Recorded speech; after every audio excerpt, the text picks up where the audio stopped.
Hello everybody and Merry Christmas. By the time that you guys get this video, it will be the day after Christmas. So I hope you all enjoyed a safe and a wonderful holiday with your friends and family around the world.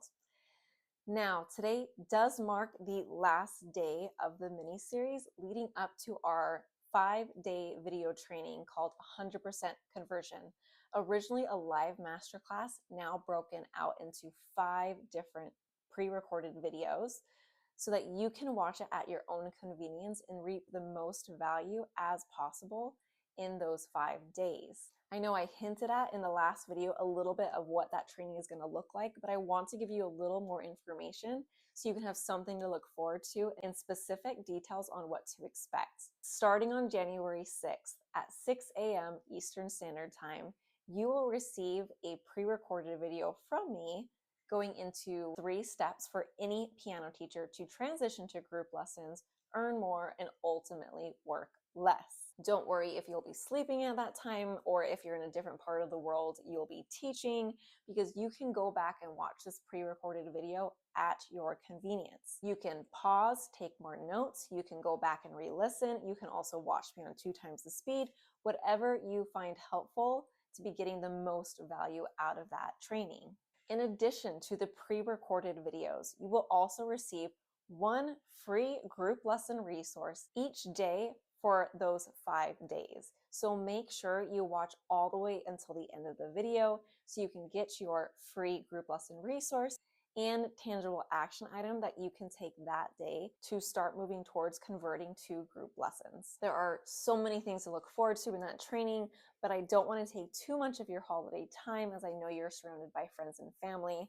So let's dive into your last win in this mini series. Now, to recap, in the last video, we talked about the importance of simplicity in your group lessons and how simplicity equals sustainability. But today I'll be talking about something that so many teachers ask about. How do you effectively manage a group of students that are all at different levels? I know there are several types of group lesson formats. There are ones where you teach the students all at the same level and ones that are clearly at different levels.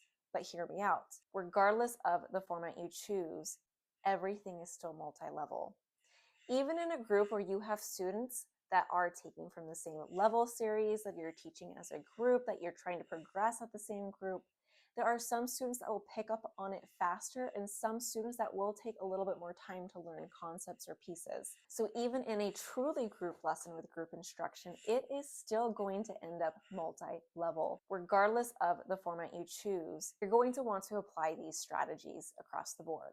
Keep group instruction in general, but personalize independent practice.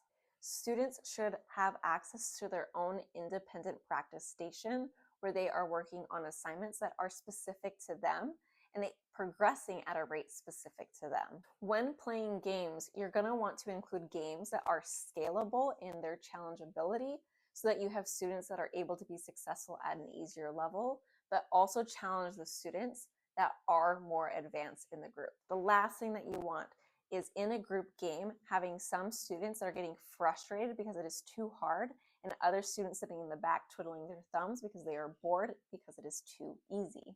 The most difficult part of your group lesson will not be the general instruction, it won't be the independent practice, it'll be choosing level appropriate games that fit the needs of all of your students. Now, there is one last point that I want to discuss with you all today, and it is a reflection of this past year. How satisfied were you with your studio this year? What is making you show up to watch these videos and learn more about group lessons? Did your schedule feel strained this year? Do your students struggle with practice? Does your studio struggle to feel more connected to one another? Does it lack culture? Turn whatever frustration that you've been experiencing in your studio this year into a motivating factor to make change in 2025. Have a wonderful new year, and I'll pop in soon.